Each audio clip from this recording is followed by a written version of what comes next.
हामी चाहिँ अब हाम्रो गैरी खेत पिम्बुङ डाँडा पहिले हामी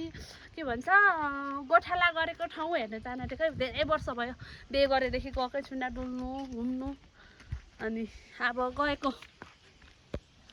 लु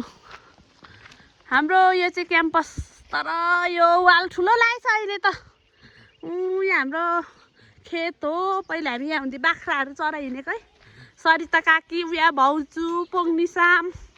हाई गरिदिनु न मेरो भ्लगमा पहिले त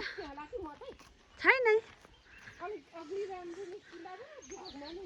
पहिले यहाँ चाहिँ हामी धेरै गोठाला गरी हिँडेको सरिता काकी म रिया भाउजूले मु यहाँ माथितिर गोठाला गरी हिँडेको एक जमानामा अनि अब पहिलेको भन्दा कहाँ परिवर्तन भएको भएको नि आमामा हाम्रो गैरी खेत त यो के भएको यस्तो ला ला ला अनि भाउजू अनि सबै एउटै भएछ त अनि खेतहरू त ला ला पहिले त जङ्गलै जङ्गल अहिले त यस्तो साह्रो परिवर्तन भएछ नि अनि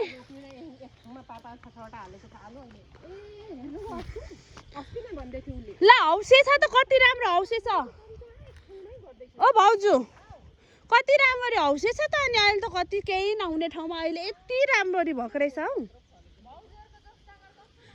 हो भाउजूहरूको जोसँग राम्रो छ तपाईँहरूको गाई हो अहिले यो कसको गाईहरू को नि त नि पहिले यतातिर हामी धेरै गोठाला गरी हिँडेको है तीनजना उफ यहाँ माथितिर हेर अलैँची बारीहरू अनि सब बाँध्दा बाँध्दा नि हामी गाई फर्काउनु गएको त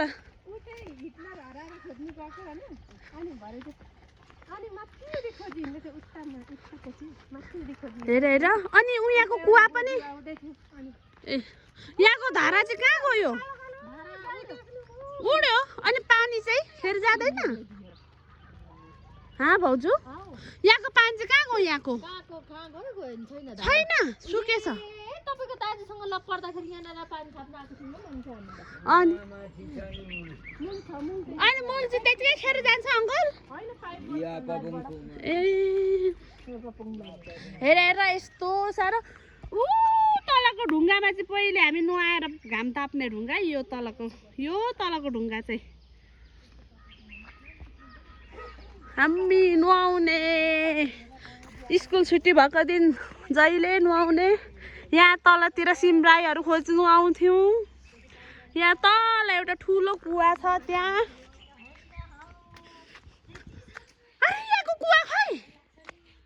यहाँको कुवा खै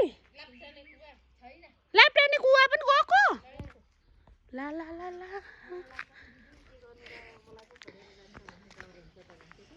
अहिले त ठाउँहरू धेरै परिवर्तन भएछ नि यहाँ तलको कुवा त छ नि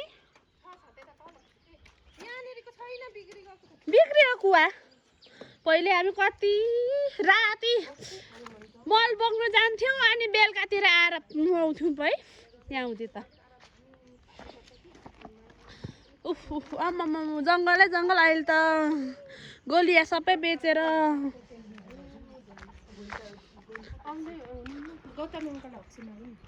गौतम अङ्कल जानुभयो त अनि नानी मेरो भ्लगमा के भन्न चाहनुहुन्छ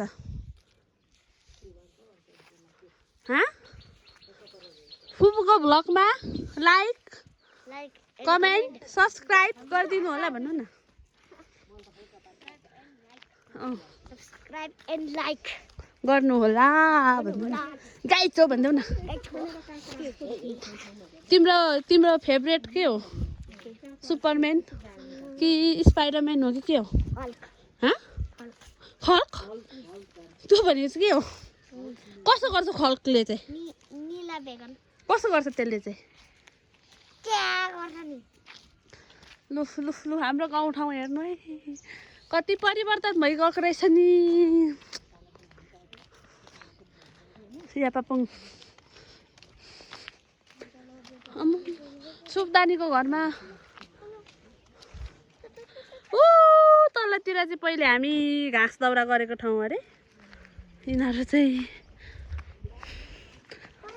लेन्स तुम्बा र बाजे गफ गर्दै बस्दै हुँदो रहेछ हाम्रो गाउँ चाहिँ यस्तो चाहिँ तर सबै बाँसघरीले छोपेको छ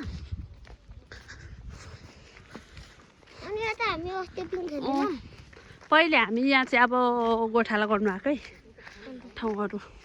यता माथि माथितिर नि पिमुङ डाँडा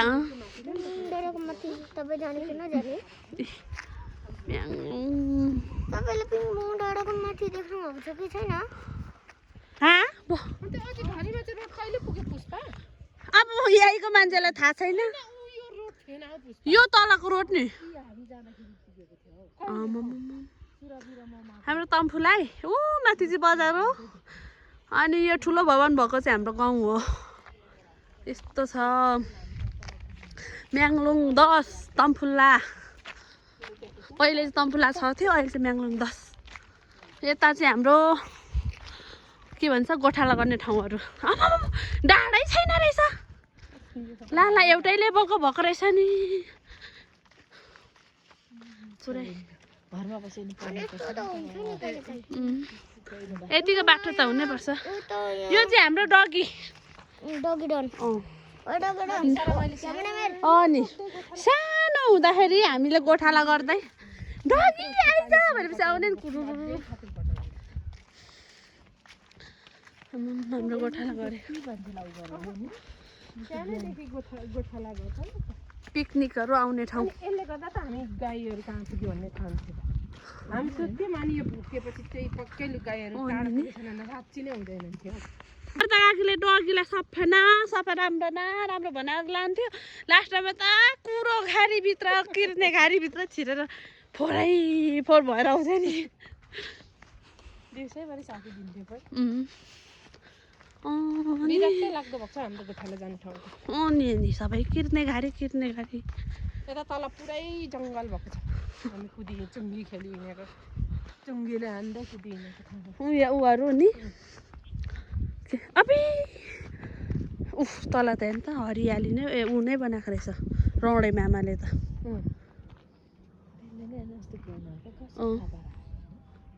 हामी हाम्रो गोठाला गर्ने ठाउँहरू उफ तलहरू यस्तो जङ्गलै जङ्गल पहिले त हावा आयो यता माथि गर्थ्यौँ गोठालाहरू अहिले चाहिँ यहाँ माथि वडाकारलाई म्याङलुङ 10 को वडाकारलाई बनिँदो रहेछ यहाँ माथि यस्तो किर्ने गाडी हो हामी गोठाला गरी हिँडेको ठाउँ त उफ पास्तरको डाँडा काँडा हाम्रो गाउँ तुम्बेवा गाउँ त यो डाँडा होला कि कहाँ हो नि कहाँ हो कहाँदेखि कहाँ जानुपर्ने नि